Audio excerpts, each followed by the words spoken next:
Hari ini kita akan belajar kembali kebenaran firman Tuhan. Kita terus beranjak menuju ke arah Yesus Kristus Tuhan, karakter, kelakuan, sifat, dan perbuatan kita. Banyak orang bertanya, Pak, setelah saya ikut Tuhan, kok perjalanan saya tambah ruwet, tambah kacau, tambah berantakan? Pak, setelah saya ngikut Tuhan, kok saya mengalami banyak pencobaan dan tantangan? Kok jalan saya nggak mulus, Pak? Dulu saya belum ikut Tuhan, jalan saya itu lurus-lurus saja. Setelah ikut Tuhan, kok ruwet kayak benang kusut seperti ini, gimana ya, Pak? Dengerin Bapak Ibu, setelah ikut Tuhan, Tuhan mau hati kita menjadi tempat tinggalnya Tuhan, tempat Dia bertahta. Tuhan mau, tidak hanya mau hati kita saja, Tuhan mau seluruh hidup kita. Tuhan mau jiwa kita, Tuhan mau pikiran kita, Tuhan mau perasaan kita, Tuhan mau kemauan kita, Tuhan mau kehendak kita. Setelah kita ikut Tuhan, kita masih pakai pola pikir yang lama, cara pandang yang lama, yang kita anggap sendiri benar menurut pandangan kita sendiri. Kita yang orang angkuh, nggak kenal Tuhan. Kita orang yang sombong, kita orang yang belagu, kita orang yang sok tahu, orang yang sok benar sendiri. Sombongnya bukan main. Orang yang keras kepala, susah ditegur, susah dinasihatin. Hati kita jauh dengan Tuhan. Kita susah mengampuni, hati kita nggak mau dengar firman, hidup kita maunya sendiri. Nah, setelah kita ikut Tuhan, yang diperbarui adalah manusia rohmu, tapi jiwamu belum diperbarui. Jiwamu masih pakai cara yang lama. Kalau malam minggu kamu bertobat, kamu hari Minggu masih memikirkan hal yang hari Sabtu dan hari Kamis kamu lakukan. Dan itu perlu diperbaharui. Makanya Tuhan izinkan perjalanan yang ruwet dan berliku itu untuk kita belajar kebenaran firman Tuhan. Di 1 Korintus pasal yang ke-10 ayat yang ke-6 dijelaskan bahwa bangsa Israel disengaja dibawa ke padang gurun. Perjalanan itu sebagai contoh untuk memperingatkan kita supaya hidup kita itu nggak mencontoh mereka, kesalahan mereka, pelanggaran mereka. Bangsa Israel sudah dibawa keluar dari Mesir, tetapi Mesir belum keluar dari hati orang Israel. Orang sudah lahir baru, sudah ke gereja, sudah nyembah Tuhan, sudah angkat tangan, rebah, gemetaran, air mata meleleh, ingus juga ikut meleleh. Tapi mulutnya belum berubah, pikirannya belum berubah, karakternya belum berubah, sikapnya belum berubah. Ini loh yang perlu diperbarui. Makanya kalau ini nggak diperbarui, banyak orang Kristen jadi batu sandungan. Fisiknya di gereja, kelakuannya seperti orang dunia. Fisiknya melayani Tuhan, hidupnya tidak mencerminkan kehidupan seperti Kristus. Bangsa Israel sudah keluar dari Mesir, tetapi hatinya orang Israel tetap di Mesir. Masih pingin makanan orang Mesir, pengen mikirin buah-buahannya orang Mesir, mikirin pekerjaan di Mesir. Ketika Tuhan mau bawa ke dalam tanah perjanjian, tidak bisa. Mereka belum siap karena hatinya belum nyampe seperti yang Tuhan inginkan. Makanya dibawa dulu ke padang gurun, diproses, dibentuk. Kita lahir baru, dibawa ke dalam kerajaan Allah dengan sistem pola kerajaan Allah, dengan ketetapan kerajaan Allah, dengan pola pikir kerajaan Allah. Tetapi hati kita masih dunia, makanya tidak sering connect. Makanya kalau ada orang sok pinter, sok tahu, sok kudus, sok suci, itu belum tentu benar-benar dia kenal Tuhan. Semakin kita kenal Tuhan, hati kita semakin dibentuk, hidup kita semakin berubah ke arah Yesus Kristus Tuhan. Kalau ada orang pelayanan, tapi sikap dan perbuatan seperti orang dunia, itu hatinya belum berubah. Masih seperti layaknya orang dunia. Nah, kalau kita ini sudah di dalam Kristus, tapi sikap dan perbuatan kita seperti orang dunia, ya kita nggak akan mencapai destinasi Tuhan. Kita nggak akan bisa menikmatin semua janji Tuhan. Walau pola pikir kita dunia kok. Kita harus ngikutin pola pikirnya Kristus, pola pikir kerajaan Allah. Sikap dan perbuatan kita harus seperti kerajaan Allah, anak-anak kerajaan Allah. Bahkan kelakuan dan karakter kita seperti bangsawan para kerajaan Allah harusnya. Tapi kalau kita masih pakai pola pikir dunia, cara dunia, sikap dunia, karakter dunia, perkataan orang dunia, bagaimana mungkin Tuhan bisa percayakan segala sesuatu? Makanya setelah lahir baru, kita diizinkan Tuhan dibawa melalui perjalanan ini yang kita akan pelajarin. Perjalanan ini berliku, ruwet kayak benang kusut. Pak, bener loh Pak, saya setelah ikut Tuhan, perjalanan saya itu tidak enak Pak. Kok saya mengalami aniaya, kok saya mengalami tekanan, kok saya mengalami peremukan Pak. Pak, kenapa kok Pak, saya setelah ikut Tuhan Yesus, kok hidup saya tambah kayak begini Pak. Dengerin baik-baik. Itu diizinkan Tuhan dan bagus buat hidupmu. Sedang dipersiapkan kau masuk tanah perjanjian. Sekarang buka di Ulangan pasal yang ke-8, mulai ayat yang pertama. Segenap perintah yang kusampaikan kepadamu hari ini haruslah kamu lakukan dengan setia, supaya kamu hidup dan bertambah banyak, dan kamu akan memasuki serta menduduki negeri yang dijanjikan Tuhan dengan sumpah kepada nenek moyangmu. Kalau kita mau berhasil, dengerin firman ngomong apa, simple, lakukan. Gak usah banyak pertanyaan. Firman ngomong apa, lakuin. Gak usah jawab, gak usah sok keminter. Banyak orang sok keminter, neliti, nelaah segala macam, malah banyak pertimbangan, malah gak lakukan. Orang yang ngerti firman dan melakukan adalah orang yang akan ngerti bagaimana Tuhan bekerja. Kalau kita ingin sukses dan berhasil, simple, dengerin firman dan lakukan. Dengerin suara Tuhan dan lakukan. Pasti sukses dan berhasil. Karena ketidakberhasilan kita ini karena ngikutin pikiran kita, cara kita, pola pikir kita, keputusan kita sendiri, bukan keputusan Tuhan. Kalau kita mau hidup ngikutin apa yang Tuhan mau, kita lakukan saja. Kita jalan sama Tuhan, kita dengerin apa yang Tuhan ngomong, jalan terus sama Tuhan. Tuhan pasti jagain, Tuhan pasti proteksi, Tuhan pasti lindungin, Tuhan pasti tuntun untuk memasuki tanah perjanjian yang Tuhan tetapkan bagi kita. Kita akan menggenapi visi Allah dalam kehidupan kita. Kita akan memasuki destinasi Tuhan yang Tuhan tentukan dalam kehidupan kita. Makanya jadi orang Kristen itu jangan ngeyelan, sok bener, sok pinter, sok tahu. Itu loh pola pikirnya orang dunia. Itu seperti orang Israel yang dibawa ke padang gurun, tetapi pola pikirnya, otaknya masih di Mesir. Masih pakai sok pinter, sok tahu, mikirin masa lalu. Masih diingat-ingat masa lalu. Masih diingat-ingat hal-hal yang gak penting, hal yang najis, hal yang kotor, hal yang berkenan di hadapan Tuhan. Nah, setelah kita dibawa berjalan bersama Tuhan dengan tujuan satu, memasukin tanah perjanjian, kita suatu hari akan memerintah bersama Kristus. Ayat yang kedua, ingatlah kepada seluruh perjalanan yang kau lakukan atas kehendak Tuhan. Bapak Ibu, segala sesuatu yang Tuhan izinkan kita alami hari ini, semuanya dalam kontrol kendali Tuhan. Tuhan izinkan itu terjadi. Hal enak, hal enggak enak, hal yang membahagiakan atau membuat kita sedih, semuanya diizinkan Tuhan. Kalau Bapak Ibu sedang menghadapi hal buruk karena keputusanmu yang salah, karena kebodohan kita bisa melakukan hal salah loh. Karena kebodohan kita. Tetapi Tuhan bisa sanggup loh. Hal yang salah itu menjadi rencana yang baik buat kita loh. Hebatnya Tuhan kita itu seperti itu. Hebatnya Allah yang kita sembah itu seperti itu. Dia sanggup membuat perjalanan kita yang salah diarahkan kepada tujuan Allah. Selama hati kita ini cari Tuhan, berjalan sesuai dengan kehendak Tuhan, Tuhan pasti bawa ke dalam rencananya. Apapun yang terjadi dalam kehidupan kita hari ini, apapun itu, pasti diizinkan Tuhan terjadi dalam kehidupan kita. Tujuannya satu, untuk mendatangkan kebaikan. Dengerin baik-baik. Ingatlah kepada seluruh perjalanan yang kau lakukan atas kehendak Tuhan Allahmu di padang gurun selama 40 tahun ini, dengan maksud merendahkan hatimu dan mencobai engkau. Perjalanan yang Tuhan izinkan, lewatin hal yang tidak enak, hal yang buruk, hal yang jelek. Itu perlu waktu, dan waktu perjalanan itu yang akan membuat kita belajar ngerti Tuhan.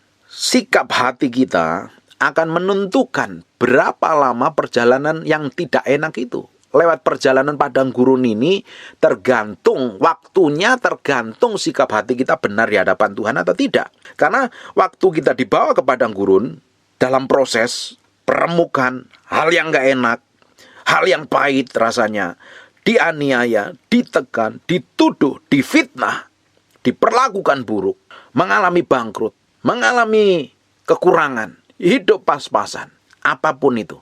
Bisa karena kesalahan kita, bisa memang karena diizinkan Tuhan. Seperti bangsa Israel dibawa ke padang gurun. Dengan maksud merendahkan hatimu. Tuhan ngajarin kita supaya menjadi orang yang rendah hati. Kita itu butuh Tuhan. Makanya jangan sok-sokan, jangan sok pinter, jangan sok hebat, jangan merasa benernya sendiri. Kita itu perlu Tuhan.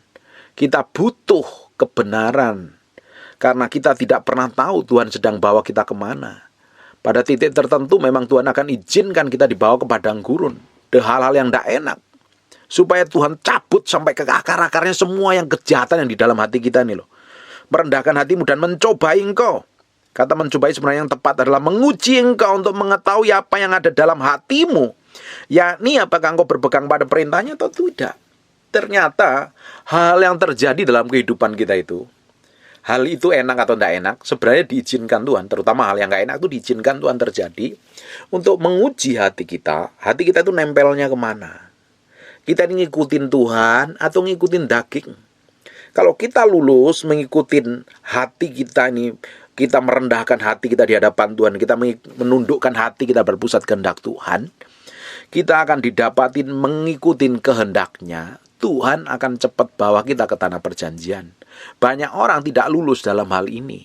Ketika diperlakukan buruk, ketika menghadapi yang jelek, kita menghadapi masalah-masalah yang rumit dan kusut, bukan malah mencari Tuhan. Ada beberapa orang putus asa sampean. Ada beberapa orang udah menyerah, cari pertolongan manusia, pakai kekuatannya sendiri, bahkan ada lali ke dukun dan tukang sihir malah. Bapak Ibu, semakin kita menundukkan hati kita di hadapan Tuhan ketika menghadapi proses dan permukaan, kita menyerahkan hidup kita sepenuhnya, justru Tuhan akan semakin dapatin hati kita tuh murni. Kalau kita lulus di tempat ini, kita akan diurapin Tuhan loh. Kita akan dipakai Tuhan. Kita akan dibawa ke dalam peninggian, dipromosi Tuhan. Karena padang gurun ini akan membawa kita, memurnikan kita dari sikap-sikap manusia yang lama kita. Manusia yang duniawi, yang angkuh, yang sombong, yang sok tahu, yang sok benar itu. Harus benar-benar dicabut sampai ke akar-akarnya, supaya hati kita ini tetap nempelnya kepada Tuhan, bukan kepada kekuatan kita. Karena kalau manusia pada umumnya yang diandalkan adalah apa yang dia miliki dan kekuatannya sendiri. Ayat yang ketiga, perhatikan baik-baik. Jadi yang merendahkan hatimu, membiarkan engkau lapar dan memberi engkau makan mana. Tuhan izinkan kita menghadapi masa-masa yang sulit, tetapi Tuhan tetap pelihara kita sampai hari ini. Bapak Ibu sedang menghadapi masalah apapun juga hari ini, yang berat sekalipun, yang seakan gak ada jalan keluarnya, Tuhan tetap pelihara Bapak Ibu. Kalau Bapak Ibu sampai hari ini masih makan enak, masih makan kenyang, masih tidur nyenyak, masih tidur pakai AC, bisa tidur di tempat yang nyaman, bisa pakai kendaraan yang nyaman, sekalipun sedang mengalami proses yang gak enak sekalipun, itu loh bukti pemeliharaan Tuhan. Kalau dalam kondisi susah aja Tuhan pelihara, pasti Tuhan sedang persiapkan hal besar di masa yang akan datang. Yang dilihat adalah pertolongannya Tuhan. Jangan yang dilihat susahnya, beratnya, tantangannya, problemnya, tekanannya. Kalau semua orang melihat tekanannya, problemnya, masalahnya, ya kamu gak akan melihat kebesaran Tuhan. Kamu gak akan melihat kebaikan Tuhan, gak melihat pemeliharaan Tuhan. Sekalipun bangsa Israel dibawa ke padang gurun, dia tetap dibiarkan lapar, tapi Tuhan kasih mana? Roti yang fresh dari surga, yang tidak kau kenal dan yang juga tidak dikenal oleh nenek moyangmu, untuk membuat engkau mengerti bahwa manusia hidup bukan dari roti saja, tetapi manusia hidup dari segala yang diucapkan Tuhan. Tuhan ngajarin kalau kita sedang dalam kondisi susah, dalam kondisi terjepit, dalam kondisi tertekan. Kenapa sih saya ngajarin masih dalam perkara masalah, perkara problem? Karena setiap hari saya nanganin orang yang setiap hari bermasalah dan masalahnya tambah ruwet. Saya ingin ngajari tentang hidup dalam pengurapan, hidup dalam hadirat Tuhan, hidup dalam kuasa Allah, mengenal pribadi Tuhan. Saya mengajari hal yang dalam. Ternyata setiap hari masih banyak orang ngadepin masalah dan belum mengalami kemenangan. Dengerin baik-baik. Saya ngomong hal seperti ini, dengerin baik-baik. Kalau engkau sedang dibawa dalam proses yang tidak enak, yang sedang diizinkan Tuhan dalam hidupmu, jangan lihat problemmu, jangan lihat masalahmu. Kau mesti belajar ngerti. Hari ini engkau sedang kekurangan dan terjepit, nggak tahu jalan keluarnya seperti apa. Waktunya merendahkan hatimu di hadapan Tuhan. Hidupmu kan bukan karena pertolongan orang lain, bukan karena uangmu, bukan karena roti dan nasi dan makanan yang tersedia dalam hidupmu. Sesekali kita diajarin sama Tuhan untuk belajar bergantung dengan semua firman yang Tuhan janjikan dalam kehidupan kita. Itu loh yang akan membuat jalan terobosan dalam kehidupan kita. Itu loh yang akan menjadi pegangan dalam kehidupan kita. Selama ini kita mungkin berpegang pada kemampuan kita, kepandaian kita, hikmat pengertian kita, uang, jabatan, posisi, koneksi, atau apapun juga. Kadang titik tertentu kita dibawa kepada masalah yang sulit dan gak tahu jalan keluarnya. Di saat itulah kita butuh firman. Kita butuh janji Tuhan. Hidupmu tidak bergantung dari semua yang kamu miliki, semua yang kamu capai, semua koneksi dan kenalanmu. Tetapi Tuhan sedang ngajarin bahwa hidup kita bergantung kepada janji Tuhan dan kepada firman Tuhan. Firman itu akan kekal selamanya, akan membawa kita ke dalam kemenangan. Firman itu yang akan membuat kita mengalami breakthrough dan terobosan. Firman itu akan membuat kita menikmati semua janji Tuhan. Firman itu akan membuat hidup kita diubahkan dan dipromosi Tuhan. Manusia hidup bukan dari roti saja, tetapi manusia hidup dari segala yang diucapkan Tuhan. Yang kita meski dengar, yang meski kita renungkan, yang meski kita ingat-ingat, bukan problem dan masalahnya, bukan tekanannya, bukan ancamannya, bukan kekhawatirannya, tetapi janji Tuhan. Waktu kondisi tertekan adalah momen terbaik untuk kita menyerahkan diri di hadapan Tuhan. Bapak Ibu, saya itu pernah mengalami masa sulit seperti ini. Saya masa sulit, bisnis hancur, kondisi kacau, uang nggak punya, ditagih utang, aset mau disita bank, dan saya nggak tahu jalan keluarnya. Saya hanya bisa percaya bahwa Tuhan yang saya sembah, Tuhan yang saya layani, Tuhan yang saya kenal, Tuhan yang setiap hari saya bergantung kepadanya, setiap hari membangun keintiman. Saya tahu Tuhan saya. Ya, saya ngikutin apa yang Tuhan mau. Saya berserah penuh, saya perkatakan firman. Saya bersama istri saya perkatakan firman. Kita doa sungguh-sungguh, dan Tuhan akhirnya bikin breakthrough dan terobosan. Sekalipun kita dibawa ke hal-hal yang sulit, dengerin baik-baik. Perhatikan apa yang Tuhan kerjakan dalam hidupmu. Tuhan selalu berikan penghiburan. Tuhan selalu cukupin semua kebutuhanmu. Tuhan selalu bikin mukjizat kecil-kecil yang sepertinya nggak bermakna, tapi sebenarnya itu bukti bahwa Tuhan menyertai hidupmu. Dan Tuhan sedang menjaga hidupmu. Tuhan sedang memperhatikan kesusuan dalam hidupmu. Tuhan tidak pernah meninggalkan kau. Apalagi setelah kita bergaul dengan firman, bergantung dengan firman, memiliki hidup yang sungguh-sungguh mencintai dan mengasihi Tuhan. Kita berserah penuh di hadapannya. Tuhan akan memulihkan hidupmu dengan segera. Jangan malah degil hati, nyalain Tuhan, nyalain orang lain, nyalain pasanganmu gara-gara si A, gara-gara si B, gara-gara si C. Cari kambing hitam, benerin diri sendiri. Kamu tidak akan pernah menyelesaikan masalahmu. Kamu gak akan menikmati breakthrough dan terobosan. Semakin kamu cari kambing hitam, masalahmu tambah ruwet, hidupmu tambah kacau. Dibutuhkan waktu kita mengalami proses padang gurun. Dibutuhkan hati yang lemah lembut, yang mau merendahkan hati dan mau bertobat di hadapan Tuhan. Kita butuh menyerah saja. Dan menyerah itu ternyata tidak semudah yang dikatakan. Menyerah itu perlu pikul salib sangkal diri, karena daging akan teriak, ego akan teriak. Penyerahan itu dibutuhkan pikul salib sangkal diri. Kita menyerah penuh, bergantung sepenuhnya kepada Tuhan. Kadang kekuatan kita, ego kita, kesombongan kita yang seringkali menghalangi. Waktu kita semakin berserah penuh di hadapan Tuhan, kita cari Tuhan sungguh-sungguh. Kita lihat, kita pegang janji Tuhan. Kita pegang kebenaran. Kita akan melihat breakthrough dan terobosan. Amin. Di waktu padang gurun, Tuhan tetap beri makanan. Tuhan tetap beri penghiburan. Tuhan tetap berjanji akan melepaskan. Ayat yang 4, pakaianmu tidak menjadi buruk dan tubuhmu dan pakaianmu tidak menjadi buruk di tubuhmu dan kakimu tidaklah menjadi bengkak selama 40 tahun ini. Ini loh bukti pemeliharaan Tuhan. Bangsa Israel dipelihara Tuhan. Dikasih makan, pakaiannya tidak pernah rusak, tubuhnya, kakinya juga tidak menjadi bengkak. Luar biasa sekali. Kalau Tuhan sertai seperti ini, harusnya bangsa Israel bisa melihat loh kemuliaan Tuhan yang siang dan malam menyertai hidupnya. Dia harusnya hatinya gentar dan takut akan Tuhan.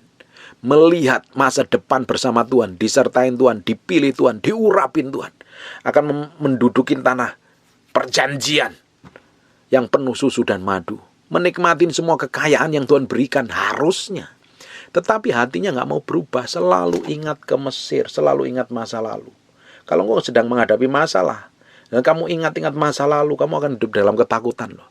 Kamu bisa hidup dengan trauma. Kamu bisa hidup dengan penuh kekhawatiran.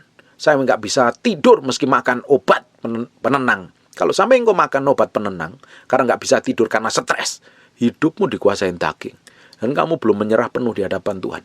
Hubunganmu dengan Tuhan pasti kacau dan buruk. Dan itu perlu dibangun kembali. Perlu membangun kembali hubunganmu dengan Tuhan. Ayat yang kelima, maka haruslah engkau insaf bahwa Tuhan Allahmu mengajari engkau seperti seorang mengajari anaknya. Harusnya bangsa Israel itu bertobat, sadar, balik bahwa semua perjalanan yang diizinkan Tuhan itu supaya hatinya nempel kepada Tuhan. Bukan malah menggerutu mulut, bukan tambah ngomel. Tapi pada kenyataannya bangsa Israel ngomel dan menggerutu. 6. Oleh sebab itu haruslah engkau berpegang pada perintah Tuhan Allahmu dengan hidup menurut jalan yang ditunjukkannya dengan takut akan Dia. Semakin melihat penyertaan Tuhan, semakin melihat bagaimana Tuhan membawa kita step by step, dilindungi, diproteksi, dijagai. Harusnya hidup kita takut akan Tuhan.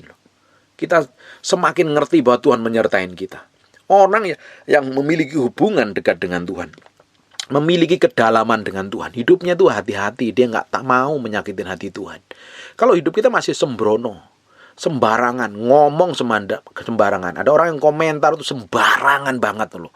Mulutnya dipakai untuk ngomong yang jelek, ngomong yang buruk. Kalau mulutmu masih dipakai ngomong yang jelek dan buruk, jelekkan orang lain, merendahkan orang lain, memaki orang lain, berkata-kata kasar kepada orang lain, kamu tuh masih hidup seperti orang dunia loh. Bagaimana mungkin kamu bisa masuk dalam tanah perjanjian? Padahal Tuhan sudah menyertai hidupmu. Harusnya kamu bertobat dan semakin cinta dan mengasihi Tuhan, bahwa Tuhan menyertai hidupmu. Tetapi kalau tidak seperti itu, hatimu seperti orang Israel, kau tidak akan masuk tanah perjanjian loh. Bisa mati di padang gurun malahan. Orang Israel ini mati di padang gurun semuanya. Hanya sisa Kaleb dan Yosua. Bahkan Musa dan Harun pun tidak masuk tanah perjanjian kok. Disisakan orang Israel yang umurnya 20 tahun ke bawah, yang 20 tahun ke atas mati semua di padang gurun. Sudah melihat Tuhan, sudah melihat penyertaan Tuhan, sudah melihat pemeliharaan Tuhan, hatinya degil masih di Mesir. Banyak orang Kristen rajin ke gereja, rajin pelayanan, kasih persembahan, kasih persepuluhan, mulutnya kalau di gereja manis tapi di luaran jahat, kelakuannya busuk, munafik, kotor, najis, tidak berkenan di hadapan Tuhan. Jangan berharap engkau masuk tanah perjanjian yang Tuhan sediakan. Jangan pernah engkau menikmati semua yang Tuhan janjikan dalam hidupmu. Hidupmu akan dikuasain setan. Sebab Tuhan Allahmu membawa engkau masuk ke dalam negeri yang baik, suatu negeri dengan sungai, mata air, dan danau yang keluar dari lembah dan gunung-gunung. Ini yang dijanjikan Tuhan. Sesuatu yang indah, sesuatu yang luar biasa. Suatu negeri dengan gandum dan jelainya, dengan pohon anggur, pohon ara, pohon delimanya. Suatu negeri dengan pohon zaitun dan madunya.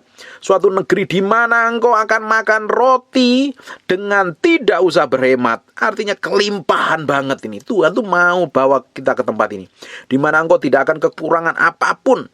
Suatu negeri yang batunya mengandung besi, dan dari gunungnya akan kau gali tembaka, dan engkau akan makan dan akan kenyang. Maka engkau akan memuji Tuhan Allahmu karena negeri yang baik yang diberikannya kepadamu. Hati-hatilah supaya jangan engkau melupakan Tuhan Allahmu dengan tidak berpegang pada perintahnya, peraturan dan ketetapannya yang kusampaikan kepadamu hari ini. Dan supaya apabila engkau sudah makan dan kenyang, mendirikan rumah yang baik serta mendiaminya, dan apabila lembu sapimu dan kambing domamu bertambah banyak, dan emas serta perakmu bertambah banyak, dan segala yang ada padamu bertambah banyak, jangan engkau tinggi hati sehingga engkau melupakan Tuhan. Tuhan sudah menyediakan hal yang luar biasa. Jangan sampai setelah kita dibawa mengalami kemenangan, ngerti sedikit aja sombong, ngerti firman sedikit aja bisa menghakimin orang lain, nuduh orang lain. Kalau dengerin khotbah cari sisi jeleknya terus dikritik karena merasa benar, merasa pinter, merasa sok tahu. Loh, kamu ini ngikut siapa? Ngikut Tuhan atau ngikut setan? Atau ngikutin dagingmu? Jangan engkau tinggi hati sehingga engkau melupakan Tuhan, ayat yang ke-14, Allahmu, yang membawa engkau keluar dari tanah Mesir, dari rumah perbudakan. dan yang memimpin engkau melalui padang gurun yang besar dan dahsyat itu, dengan ular-ular yang ganas serta kalajengkingnya, dan tanahnya yang gersang, yang tidak ada air. Dia yang membuat air keluar bagimu dari gunung batu yang keras, dan yang di padang gurun memberi engkau makan mana yang tidak dikenal oleh nenek moyangmu, supaya direndahkannya hatimu dan dicobainya dan diujinya, sebenarnya yang tepat, engkau hanya untuk berbuat baik kepadamu akhirnya. Maka janganlah kau katakan dalam hatimu, kekuasaanku dan kekuatanku, tangankulah yang membuat aku memperoleh kekayaan ini. Tetapi haruslah engkau ingat kepada Tuhan Allahmu, sebab Dialah yang memberikan kepadamu kekuatan untuk memperoleh kekayaan, the power to get wealth, dengan maksud meneguhkan perjanjian yang diikrarkan dengan sumpah kepada nenek moyangmu, seperti yang sekarang ini. Perhatikan baik-baik. Tuhan mau hati kita sepenuhnya menjadi miliknya. Makanya Tuhan izinkan perjalanan yang bulat, tambah ruwet, tambah kusut, tetapi ujungnya tetap Tuhan sediakan yang terbaik. Kalau kita sedang mengalami hal yang kusut, hal yang ruwet hari ini, Tuhan mau hatimu, Tuhan mau hatimu, Tuhan mau pikiranmu, Tuhan mau perasaanmu, Tuhan mau kemauanmu, Tuhan mau kehendakmu menjadi miliknya Tuhan, berjalan sesuai dengan yang Dia mau. Tuhan mau roh kita, Tuhan mau jiwa kita, Tuhan mau tubuh kita. Waktu kita menghadapi masalah yang buruk, masalah yang tidak enak, sedang dibawa ke padang gurun, Tuhan lagi nguji hati kita, nempelnya kepada siapa. Nanti lihat saja setelah keluar dari padang gurun, Tuhan sediakan sesuatu yang dahsyat, sesuatu yang luar biasa. Makanya waktu di padang gurun Tuhan izinkan itu terjadi supaya hati kita itu rendah. Nanti kalau sudah dipromosi Tuhan, nanti kalau sudah diberkatin Tuhan, jangan tinggi hati. Menjadi orang yang bisa menjadi berkat bagi orang lain. Tidak kikir, tidak pelit, tidak sombong, tapi memiliki hati yang rendah menjadi berkat bagi banyak orang.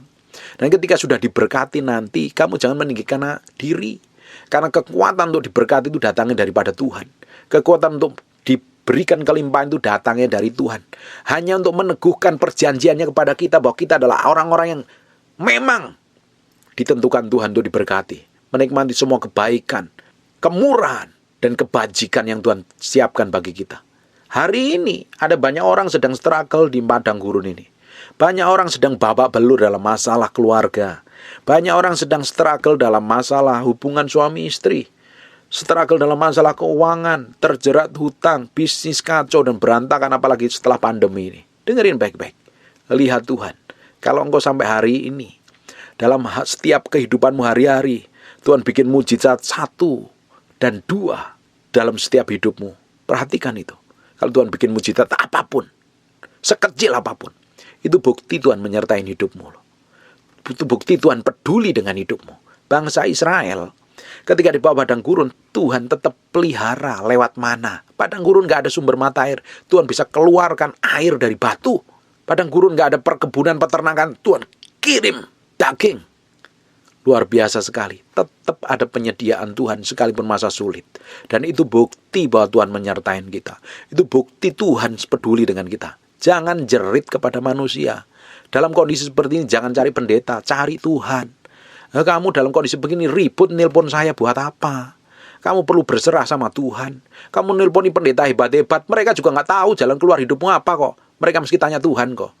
Ngapain mesti tanya pendeta? Datang. Kalau perlu memang butuh banget sama pendeta tuh perlu advice, perlu nasihat. Tapi kalau ada masalah apa-apa itu yang perlu kamu cari Tuhan, bukan pendeta. Kamu dekat pendeta, pendeta nggak akan menyelamatkanmu. Kamu butuh Tuhan, kamu butuh firman. Karena banyak orang Kristen, sudah Kristen dari lahir, tapi waktu menghadapi masalah nggak tahu pakai ayat yang mana, pakai pasal yang mana. Tidak heran tambah bingung, tambah kacau. Makanya hari ini perlu belajar firman, ngerti firman, biar firman ingin memerdekakan kita. Semakin kita ngerti firman, merenungkan firman. Kalau kita ini belajar firman, kita dengerin khotbah itu bukan untuk ngotbahin orang lain. Saya itu setiap hari baca firman, setiap hari itu dengerin khotbah. Saya dengerin pengajaran hamba Tuhan yang hebat loh. Hamba Tuhan yang dipakai Tuhan. Itu bukan untuk ngotbahin Bapak Ibu. Saya kasih makan manusia roh saya. Untuk saya ngotbahin Bapak Ibu, ngajar seperti ini saya mesti tanya Tuhan, saya mesti ngomong apa hari ini. Supaya Bapak Ibu diberkatin Tuhan.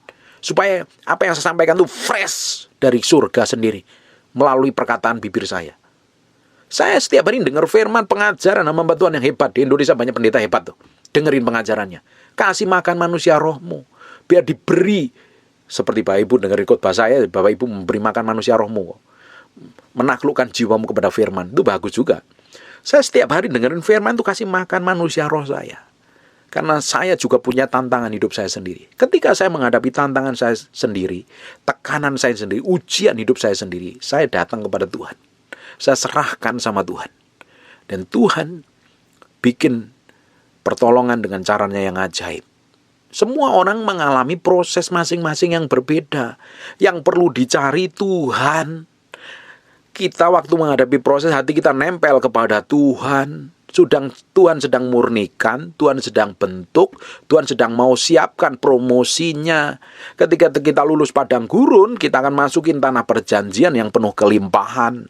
Kita akan menjadi berkat di sana. Kita akan memerintah di sana. Kita akan menguasai dan mendudukin di sana. Di mana kita sudah dipersiapkan. Karakter kita itu matang waktu diproses di padang gurun. Ini proses permukaan yang diizinkan Tuhan. Waktu kamu diproses, diremukkan Tuhan, kamu perlu cari Tuhan. Jangan cari manusia, apalagi cari pendeta. Ngapain kamu cari pendeta? Apakah pendeta bisa menyelesaikan masalahmu? Tidak bisa. Dia kalau mendengar masalahmu, dia juga perlu tanya Tuhan. Kenapa kamu sendiri nggak mau tanya Tuhan dan dengar suara Tuhan sendiri? Orang Kristen tuh harus dewasa.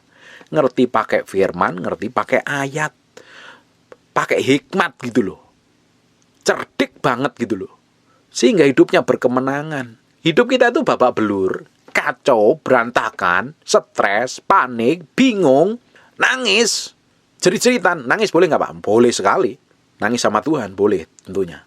Nangis di hadapan Tuhan lebih boleh lagi. Kalau kita ini bingung, kacau, karena kita ini nggak ngerti hidup dipimpin Tuhan, kita pakai daging. Kalau kita ngerti kebenaran firman Tuhan, kan manusia hidup bukan dari roti saja kan. Manusia hidup dari semua yang diucapkan Allah kan. Waktu kondisi kita nggak tahu jalan keluar, panik, bingung, stres, kita ngerti loh janji Tuhan yang mana yang harus kita perkatakan. Janji mana yang kita harus renungkan. Yang kita harus pegang itu dalam hidup kita. Sehingga kita mengalami kemenangan, breakthrough, dan terobosan. Harusnya hidup kita pegang itu. Bayangkan Bapak Ibu, setiap orang Kristen ketika menghadapi masalah tekanan, himpitan, persoalan, dan dia ngerti firman yang mana yang harus dipakai, hidupnya pasti berkemenangan. Tapi pada dasarnya, orang Kristen malas belajar, malas ngerti firman, maunya dicekokin pendeta, sehingga tidak dewasa di dalam Kristus. Kalau ngadepin masalah, maunya instan ketemu pendeta, ditumpangi tangan, masalahnya kelar. Ya mana bisa Bapak Ibu, saudara-saudara terkasih. Bapak Ibu sendiri yang melatih hidupmu bersama Tuhan. Merenungkan firman Tuhan, menggali kebenaran, mati daging, pikul salib, sangkal diri. Ketika di padang gurun berserah kepada Tuhan, serahkan kedaginganmu, kemauanmu, kehendakmu, emosimu kepada Tuhan, biar Tuhan sendiri yang beracara. Sehingga kita bertindak, berkelakuan, bersikap seperti yang Tuhan mau. Kalau kita mengalami segala sesuatu dan respon kita benar seperti yang Tuhan mau, kita akan cepat mengalami breakthrough dan terobosan Bapak Ibu. Amin. Saya berdoa Bapak Ibu mengalami tingkat kedewasaan yang berbeda. Saya berdoa semua orang yang mendengarkan apa yang saya sampaikan ini bertumbuh loh imannya. Kalau engkau hanya mendengarkan bagus pendetanya khotbah, buat apa kalau pendeta bagus kamu dengarin tapi hidup nggak berubah? Percuma. Dengar firman bukannya sekedar motivasi. Buat apa motivasi? Nyenengin jiwamu. Tapi kamu bisa ambil keputusan untuk berubah total. Ngambil keputusan untuk hidup benar, hidup takut akan Tuhan, dan melakukan segala kebenaran, dan hidup menyenangkan hati Tuhan. Itu yang baru powerful. Amin. Orang Kristen nggak boleh cengeng-cengeng lagi. Jerat-jerit, cari orang lain untuk minta bantuan. Cari Tuhan dahulu. Kenalin Tuhan, hidupin kebenaran, praktek firman. Karena kita sedang dipersiapkan untuk memasukin tanah perjanjian. Dan tanah perjanjian itu didudukin oleh orang-orang raksasa. Didudukin orang-orang yang gagah perkasa. Orang yang tinggi-tinggi, gede-gede. Dan kita harus rebut itu. Dan kita harus mengalami kemenangan. Nah waktu diproses lewat padang gurun. Sebenarnya kita sedang ditempa, dididik, diajarin, dibentuk untuk menjadi bangsawan tentara kerajaan Allah yang kuat, kokoh, dan gigih, bisa menghancurkan musuh, menghancurkan tipu daya setan. Tidak mau ditipu daya setan lagi. Ketika kita sedang tanah perjanjian, kita merebut tanah perjanjian itu, kita dudukin, kita kelola dengan hikmat, pengertian, dan pengetahuan. Kita pertahankan dari semua tipu daya setan. Hidup kita akan berkemenangan. Orang Kristen yang gak ngerti kebenaran, yang hidupnya masih babak belur, mudah ditipu daya setan. Tidak heran orang-orang seperti ini hidup dalam kedagingan, masih sering babak belur jatuh dalam dosa. Kalau hidupmu sedang ruwet hari ini, datang kepada Tuhan, pegang tangan Tuhan, cintai Tuhan, kasihin Tuhan, hormatin Tuhan, senengin Tuhan. Dia yang akan bikin breakthrough dan terobosan dalam hidupmu. Bukan pendeta yang bikin breakthrough dan terobosan, tetapi hatimu yang melekat kepada Tuhan. Amin. Cintai dan kasihin Tuhan. Bersyukur kalau kamu sedang di dalam proses padang gurun. Tuhan sedang uji hatimu. Tuhan sedang murnikan hatimu. Melekat kepada Tuhan apa tidak. Kamu berpegang teguh kepada perjanjian Tuhan apa tidak. Kamu ngerti firman apa tidak. Waktu kita menghadapi masa sulit, waktunya kita datang kepada Tuhan, menyerah penuh di hadapan Tuhan. Dan Tuhan itu baik adanya. Dia akan bikin breakthrough, dia akan bikin terobosan, dan dia akan membawa kita dalam kemenangan hari demi hari dan menikmati semua berkat yang Tuhan janjikan. Kita menjadi berkat bagi banyak orang. Hidup kita berkemenangan, hidup kita merdeka. Tidak hanya berhenti sampai situ. Tuhan akan pakai kita menjadi berkat bagi banyak orang. Lewat perkataan, perbuatan, sikapmu yang teruji dan mengalami kemenangan, banyak orang akan diubahkan semakin mengenal Kristus melalui hidupmu. Amin. Saya berdoa apa yang saya sampaikan ini nempel dalam hidup Bapak Ibu. Hari ini yang stres, yang bingung, yang panik, yang gak tahu jalan keluar, engkau cari Tuhan. Hanya perlu doa, perlu puasa, kalau perlu kenalin Tuhan. Isi hatinya, petunjuknya, maunya kemana. Kalau masih melakukan dosa, masih melakukan kenajisan, bertobat, balik kepada Tuhan. Tinggalkan semua masa lalu yang buruk, kelakuan yang jelek, kelakuan yang jahat. Cintai Tuhan dan kasihin Tuhan. Kenalin Tuhan, bergaul dengan Tuhan. Saya berdoa, semua orang yang mendengar firman ini, yang sedang mengalami pergumulan berat, gue bisa mengambil keputusan yang benar. Dan kita sama-sama akan melihat pertolongan Tuhan yang ajaib.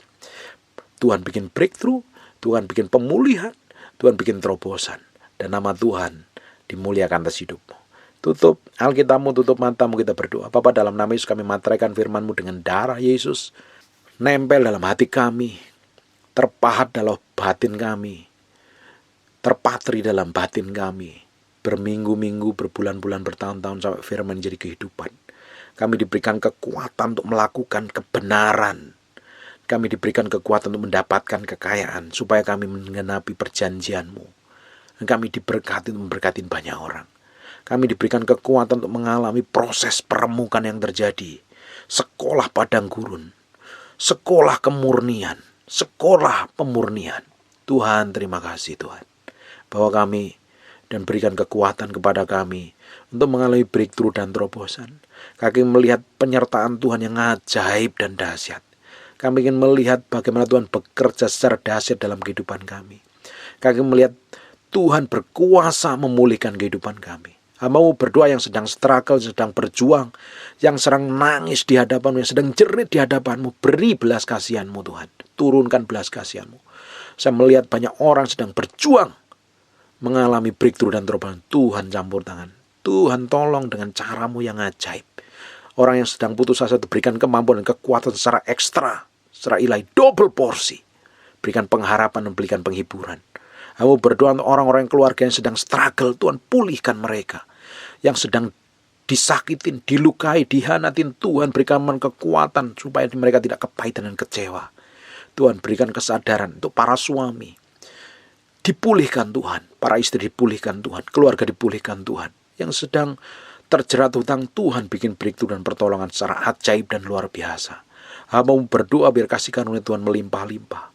Tuhan mau berdoa, Tuhan bikin breakthrough dan terobosan. Semua orang yang mendengar firman ini diberikan hikmat, pengertian, dan pewahyuan, menangkap secara ilahi janji Tuhan, perkataan Tuhan nempel dalam hidup mereka. Mereka mengalami kemenangan dan breakthrough secara terobosan. Kamu berdoa untuk beberapa orang yang sakit, Tuhan jamah dalam nama Yesus. Taruh tangan kanan di bagian sakit. Kamu berdoa untuk orang yang sakit, Tuhan, oleh bilur Yesus, oleh darah Yesus, jadilah engkau tahir, jadilah engkau sembuh. Dan aku berdoa untuk setiap orang yang mendengar firman ini. Angkat tanganmu untuk orang mendengar firman ini. Aku lepaskan urapan itu turun atas hidupmu sekarang dalam nama Yesus Kristus. Kamu berdoa, api Allah turun dari ujung rambut sampai telapak kaki. Urapan itu mengalir dalam nama Yesus, dalam nama Yesus, dalam nama Yesus, dalam nama Yesus. Hamba-Mu lepaskan dari tempat ini dengan otoritas dari tempat ini dalam nama Yesus. Berkati mereka Tuhan, berkati mereka. Berkati apa yang mereka kerjakan oleh tangan mereka, Tuhan bikin berhasil. Dan nama-Mu ditinggikan atas kehidupan mereka. Di pekerjaan, di rumah tangga, di kantor, di pabrik, di toko. Nama Tuhan ditinggikan, nama Tuhan dimuliakan. Mulai hari ini, kami berjanji hidup kami akan mencintai dan mengasihi Engkau. Kami kembalikan segala hormat, pujian, pengagungan kami buat Yesus Kristus, Tuhan Raja kami di atas segala Raja. Dalam nama Yesus, hamba-Mu berdoa, haleluya. Amen. And God bless you.